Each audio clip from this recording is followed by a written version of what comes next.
രാജുവിന് 91% കിട്ടിയ. രാജുവിന് കിട്ടിയ മാർക്ക് എത്ര? 455. ആകെ മാർക്ക് നമുക്ക് അറിയാത്തതുകൊണ്ട് എക്സ് എന്ന് എടുക്കുന്നു. എക്സിൻ്റെ 91% രാജുവിന് കിട്ടിയത്. അതായത് എക്സ് ഗുണം 91% എന്ന് പറഞ്ഞാൽ 91/100. ആകെ മാർക്കിൻ്റെ 91% സമം 455. അപ്പോൾ എക്സ് കാണാൻ എന്ത് ചെയ്താൽ മതി?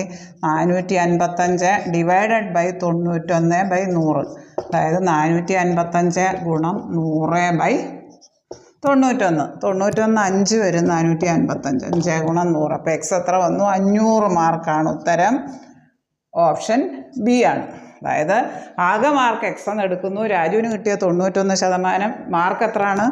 ആകെ മാർക്ക് 455. അതായത് എക്സിൻ്റെ 91% രാജുവിന് കിട്ടിയ. X into 91/100 455. എക്സ് സമം 455 കൂടെ കിടക്കും 91/100 വെച്ച് ഹരിക്കുക. 455 ഇൻറ്റു അത് തിരിച്ചിട്ട് ഗുണിക്കുക. ഒരു ഫ്രാക്ഷനാണ്. 100/91. 91 5 455 5 ഗുണം 100 500 ആണ് ഉത്തരം. ഓപ്ഷൻ ബി ആണ്. ആകെ മാർക്ക് 500.